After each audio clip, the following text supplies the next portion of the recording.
चैतन्य महाप्रभु मारने लगे एक बार अद्वैताचार्य को फिजिकली, शरीर से। उन्होंने कई बार बुलाया, आ जाओ आ जाओ आ जाओ, वो आए नहीं अद्वैताचार्य। भक्तों ने कहा अरे बुला रहे हैं भाई, और उनकी प्रार्थना पर, बुजुर्ग थे, सीनियर सिटीजन थे, और 40 साल तक रोए थे श्री कृष्ण के लिए कि ये जीव पापी, ये किसी की नहीं सुनते, और पाप के कारण को जो फल मिलता है उससे दुख उठा रहे हैं। आप आकर के स्वयं समझाओ प्रभु, आओ आप समझाओ, आप भी शायद सुन लेंगे। 40 साल तक रो रो कर पुकारा, तब चैतन्य महाप्रभु उनकी प्रार्थना पर अवतार लेकर के आए थे। वो बात अलग है, जीवों ने फिर भी नहीं सुनी, उनके ही भक्तों को मारने लग गए। हरिदास को, नित्यानंद वगैरह को सब आपने सुना होगा। तो ऐसे अद्वैताचार्य को बुला रहे हैं चैतन्य महाप्रभु कि कोई काम में, एक भक्त के घर ठहरे थे, वो आए नहीं, तो गए और एकदम मुक्के से, हाथ से उनकी पीठ को खूब मारने लगे। आता क्या नहीं, आता क्या नहीं, आता क्या नहीं। और वो किसने नहीं आते थे कि चैतन्य महाप्रभु हमें सम्मान क्यों देते हैं ज्यादा और भक्तों से, और भक्तों को तो सबको डांटते हैं, हमको डांटते नहीं है, हमको आदर देते हैं। ये लड़ाई थी, इसलिए नहीं आए अद्वैताचार्य। महापुरुषों की भगवान से आपस में जो होती है ना बातें, थोड़ी सी लड़ाई बड़ी मीठी मीठी, वो किसी के समझ में आने योग्य बात नहीं है। तो इसलिए ब्रज गोपियों ने कहा था उद्धव से, जब उद्धव मैसेज लाए थे श्री कृष्ण का गोपियों के पास, फिर आपने सब पढ़ाई है, जानते ही हैं, वो मैसेज उनका काम नहीं आया। उद्धव ने सोचा हम ज्ञान दें, वो ज्ञान भी नहीं दे पाए, बदले में प्रेम लेकर के, गोपियों का श्री कृष्ण प्रेम लेकर के वापस लौटे।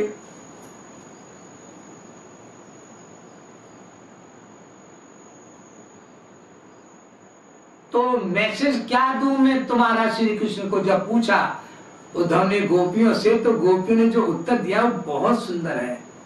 हमारे जगत गुरु तो श्री कृपालु महाप्रभु ने प्रेम सुमधुरा ग्रंथ में लिखा है, उधो कहियो श्याम सुजान। सब आप लोग पढ़ लेना, मैं उसका अर्थ बता देता हूं। देखो ऐसा है उद्धव, हम यहाँ पर दुखी हो रही हैं, रो रही हैं उनके बगैर। अगर तुम ये कह दोगे तो वो दुखी हो जाएंगे, और दुखी हो जाएंगे तो जो जिसने उन्होंने अवतार लिया है वो काम करने में उन्हें डिस्टर्ब होगा। महाभारत का युद्ध लड़ना है और भी काम करने हैं, इसलिए तुम ये मत कहना कि हम गोपियां दुखी हैं। गोपी प्रेम क्या है मैं बता रहा हूं, उसका एक अगला गुण आप लोगों को। तो क्या ये कह दूं सुखी है, नहीं ये कह दोगे तो भी ठाकुर जी चिंता में पड़ जाएंगे, वो हमारे प्रियतम, कि मैं यहाँ पर हूं, सालों हुए नहीं आए और फिर वो सुखी है। ये कैसा प्रेम है कि सुखी है मेरे बगैर, तो सीरियस हो जाएंगे। ये भी मत कहना उद्धव, हमने सीरियस नहीं देखना चाहते। तो क्या कहूं, कुछ मैसेज नहीं दूं? अगर कुछ मैसेज नहीं दोगे तो भी सीरियस हो जाएंगे, उन्होंने कोई मैसेज ही नहीं दिया मुझे। ये प्यार है कि कोई भी मैसेज नहीं दिया। अरे बाबा तो मैं क्या मैसेज दूं? देखो उद्धव, तुम एक काम करना, ये तीनों जो ऑप्शन है ना, इन तीनों ऑप्शन को तुम याद रखो। तो जब बोलने लगो तो तुम ये देखते रहना कि तुम्हारे बोलने से उनके जो चेहरे की जो मुस्कान है ना, वो मंद ना करे, वो सीरियस ना हो, वो दुखी ना हो।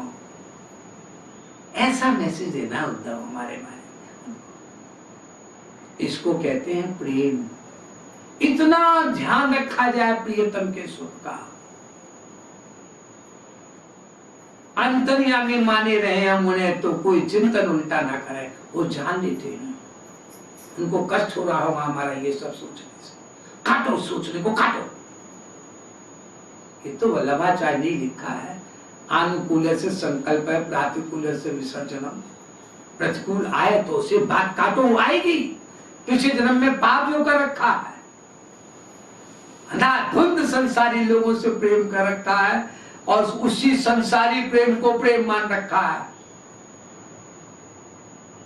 Naked dance of selfishness. तो इसलिए उल्टी उल्टी बातें आएंगी। तो वल्लभाचार्य कहते हैं प्रातिकूल से विसर्जनम। तो उल्टी बातें चिंतन आए उसको छोड़ो और अनुकूल से संकल्प, अनुकूल ही सोचो।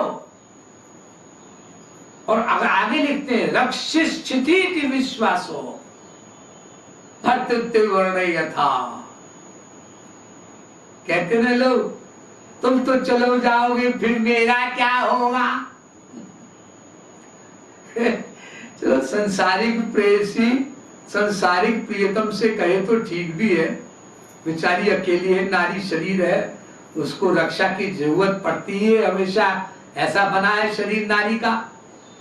बचपन में पिता रक्षा करता है, ब्याह होने पर पति रक्षा करता है, और बड़ी हो जाए बुढ़िया तो फिर बेटा रक्षा करता है उसके शरीर की। तो अपने किसी पुरुष पार्टनर से कहेगी तुम चले जाओगे तो क्या होगा, यहां तक तो ठीक है संसारिक लोगों के बीच में बोलना। लेकिन स्पिरिचुअल मैन से कोई कहे, श्री कृष्ण से कहे तुम चले जाओगे तो मेरा क्या होगा। अरे मूर्ख, वो कभी जाते ही नहीं है। इतना समझ में नहीं आया, वो मरने पर भी नहीं जाते। जब कोई मृत्यु को प्राप्त होता है तो शरीर छूटता है उसका, तो शरीर में से आत्मा निकली और आत्मा के साथ मन बुद्धि भी निकले और मन के अंदर बैठे हुए श्री कृष्ण भी निकले, वहां भी साथ नहीं छोड़ते। कर्म का फल देना है ना जीवात्मा को। तो जब तुम उनको अपना मानोगे भाई, अरे क्या विपरीत चिंतन की बातें करते हो, सोचते हो हमेशा, तो तुम्हें छोड़ देंगे वो।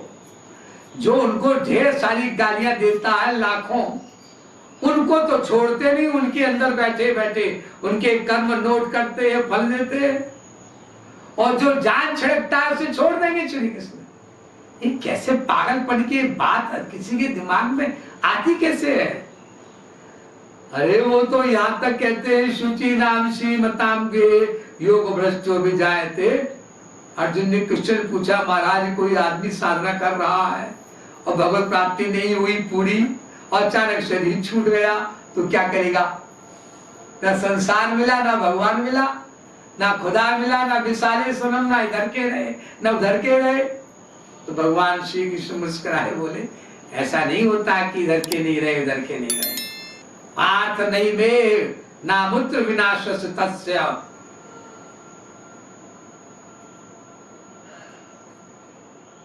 उसका ना यहाँ नाश होता है ना परलोक में नाश होता है। मैं हमेशा रक्षा किए रहता हूँ। स्पिरिचुअल मैन से प्रेम करने में यही तो फायदा है हमें। जग प्रेम जीव को तो गोविंद राधे लख 84 योनि में घुमा दे। संसार से प्रेम करोगे तब तो वो तो छोड़ेगा तुम्हें, या तुम छोड़ोगे उसे अगर तुम्हारी आयु पहले पूरी होती है तो, या फिर वो छोड़ेगा तुम्हें अगर उसकी आयु पूरी हुई तो। और वो अपने कर्म के अनुसार कहीं और जाएगा, तुम अपने कर्म के अनुसार कहीं और जाओगे। तो संसारिक व्यक्ति तो छोड़ेगा, जगत गुरु उत्तम श्री कृपालु महाप्रभु कहते हैं वो तो छोड़ेगा। छोड़ेगा नहीं, भगवान छुड़वाएंगे जबरदस्ती। मूर्ख बेवकूफ, जो तेरा नहीं था अपना उसको अपना माना, छोड़। और पिटाई करते हैं यमराज तो नहीं, उनके दूत, वो खुद नहीं आते यमराज। यमराज तो महापुरुषों के पास आते हैं, हम सब लोगों के पास तो उनके नौकर चाकर आते हैं। उनको कहते हैं यमदूत, बड़े भयंकर होते हैं वो।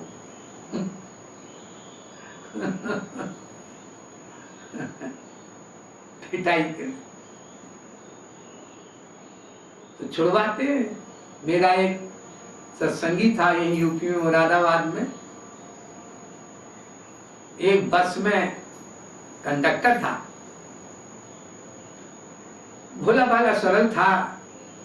मैंने उसको साधना बताया, जगत गुरु तम श्री कृपालु महाप्रभु का फोटो दिया कि ऐसे उनको गुरु मानकर ऐसे ऐसे साधना करना, वो करने लगा। तो उसने एक घटना सुनाई अपनी आप बीती मुझको कि स्वामी जी मैं जा रहा था, बस में बैठे, वो कंडक्टर दरवाजे की सीट के बगल में बैठता है, 60 किलोमीटर की स्पीड से बस चल रही थी। तो उसने देखा 5-6 लोग जिस सड़क पे बस चल रही थी उसी सड़क पे 5-6 लोग बस की स्पीड से भाग रहे थे और बस की ओर इशारा करके कह रहे थे। वो 5-6 लोग बड़े भयानक थे देखने में, तेज आंखें, लाल लाल, मारो सबको, यही देखा मारो। कोई भजन नहीं, स्पिरिचुअल डिपार्टमेंट में कोई शरणागति नहीं, कोई भक्ति नहीं। तो जो कंडक्टर जो बैठा हुआ था, जो मेरा साधक था, यानी मेरे माध्यम से जगत गुरु तम श्री कृपालु महाप्रभु का जो साधक बना था, तो उसकी ओर इशारा करके कहते इसको छोड़ देना, इसको छोड़ देना, बाकी सबको मारो। अचानक एक्सीडेंट हुआ उस बस का, बड़ा भयानक, कई लोग मर गए, बहुत भयानक चोटें आई और लोगों को। तो यमराज स्वयं नहीं आते, वो यमदूत ही आते हैं। अरे मनुष्य शरीर तुम्हें दिया है भगवान के भजन के लिए, नालायक। ये सब वेद से लेकर रामायण तक सब तो ग्रंथ कह रहे हैं, तिसु शरणाई छूटिए कीता लौड़े सोए। वे क्यों नहीं भजन करते भगवान का, हरि गुरु का, और निरंतर क्यों नहीं करते? 2-4-6 घंटे किया फिर भूल गए, फिर संसारी बातों में लग गए और खोला मोबाइल। ये तो मोबाइल की बीमारी लग गई है। अरे भगवान की भक्ति के बारे में जो हमारा गुरु है उसके प्रवचन सुनो ना, जगत गुरु तम श्री कृपालु महाप्रभु के, और तब तक सुनते रहो जब तक पूरा ज्ञान आत्मसात ना हो जाए। सोते समय, लैट्रिन में भी, बाथरूम में भी, चलते चलते फिरते, सारा तत्व ज्ञान सदा रहे, तब तक सुनना ही पड़ेगा। ये मत सोचना कि हम तो सुन चुके हैं। अरे सुन तो अनादिकाल से चुके हो, लेकिन शास्त्र कहते हैं आवृत्ति रचित उपदेशात्, सुने हुए को बार बार सुनो। कहीं ऐसा ना हो कि मन तुम्हारे ऊपर हावी हो जाए और तुम मन के गुलाम बन जाओ, मन को गुलाम बनाने के बजाय।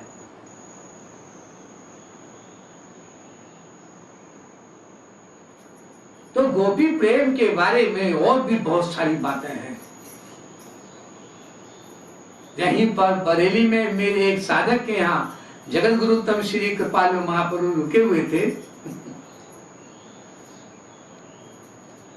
कभी कभी साधकों से चरण दबा लिया करते थे, बाद में तो स्ट्रिक्ट हो गए, छूना वना 1 लाख का फाइन। तो मेरे एक साधक को बुलाया कि चरण दबाओ, वो चरण दबाने लगा। और महापुरुष सोते तो है नहीं, सोने की तो एक्टिंग करते हैं, सोते तो हम लोग हैं। तामस गुण है ना, ज्यादा सोना तामस गुण है। भले ही जगत गुरु तम श्री कृपालु महाप्रभु ने लिखा है कि 5-6 घंटे से अधिक सो मत, इसको भी कम करो, तब तपस्या मानी जाएगी। धीरे धीरे कम करो, फिर ऐसी अवस्था आएगी कि 24 घंटे में 24 मिनट भी नहीं सोए तो काम चलेगा। क्योंकि सोते हम लोग इसलिए थकान हो जाती है।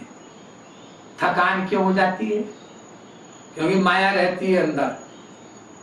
जब माया नहीं रहेगी तो थकान नहीं होगी। जब भगवान में डूबे रहोगे, रमे रहोगे, तो नींद भी कम आएगी या नहीं आएगी, तो थकान नहीं होगी, क्योंकि भगवान रहेंगे हमारे पास सदा। तो जगत गुरु तब श्री कृपालु महाप्रभु सो रहे थे या सोने की एक्टिंग कर रहे थे, वो दबा रहे थे। अचानक पलंग से बड़ी तेजी से उठे महाराज जी, उठ कर बैठ गए और सामने की ओर देख कर बोले, ए शंकर, मैंने तुमसे कहा था पहले, मेरी बात सुनो, फिर जाना वहां। और मेरा साधक डर गया देख करके। उसने देखा तो भगवान शिव डर करके उनका कांप रहा था शरीर। जगत गुरु तब श्री कृपालु महाप्रभु को देख करके वो बेचारे इतने डर गए कि दोनों के पचड़े में मैं नहीं पड़ना चाहता, धीरे धीरे लौटे आए, दूसरे कमरे में चले गए। फिर डांटा उनके घर वालों ने, अरे तुम्हें रहना चाहिए था, आगे भी तो लीला देखते। ये स्पिरिचुअल मैन की लीलाएं भी यहाँ भी चलता है, डांटना डपटना। ब्रह्मा विष्णु शंकर भी, मतलब श्री कृष्ण के दरबार में जब ब्रह्मा विष्णु शंकर आते हैं तो श्री कृष्ण की डांट खाते हैं वे भी। जेहि माया वश वेश चराचर, ब्रह्म अंड नायक विधि हरिहर, नाचत जो नट परवश बानर, तेहि दे छाछ ने कुशी छोरिन, कोटिन नाच नचाए। ओ धन धन रसिकन धन वृंदावन, जाकी महिमा वर्णी न जाए। भगवान शंकर गोपी रूप में आए थे ना यहाँ वृंदावन में। तो कैलाश पर्वत पर बैठे जो भोलेनाथ होते हैं उसमें दूसरे रूप में होते हैं, और जब गोपेश्वर रूप में होते हैं, गोपी रूप में, तो दूसरे। क्योंकि जगत गुरु तब श्री कृपालु महाप्रभु का मेन रूप गोपी जनमोहन है। ममैव पौरुषम रूपम गोपिका जनमोहनम, पुराणों में भी लिखा है। श्री कृष्ण मेरा पुरुष रूप है, राधा रानी कहती हैं। तो गोपियों में तो बारीक बात होती है, प्रियतम को सुख देना है, प्रियतम को सुख देना है, प्रियतम को सुख देना है, और कुछ सोचती नहीं। अपनी वाणी से सुख देना है, अपने मन के चिंतन से सुख देना है, क्योंकि अंतर्यामी है, और अपने शरीर की क्रियाओं से सुख देना है। कहीं ऐसा ना हो उन्हें कष्ट मिल जाए। ये है गोपी प्रेम। शंकर जी को कुछ फॉल्ट कर दिया होगा इस बात में, तो जगत गुरु तब श्री कृपालु महाप्रभु से थोड़ी डांट खा गए। लेकिन वो तो चूंकि ज्ञानी है, भक्त है, संभाल लिया। अरे भाई, हमें डांट भी रहे हैं तो हमारे कल्याण के लिए, हमारे दोष हमारे दूर हैं, उन्हें हटा रहे हैं इत्यादि। लेकिन अभी गोपी प्रेम के बारे में कुछ और भी बताना है। महाराज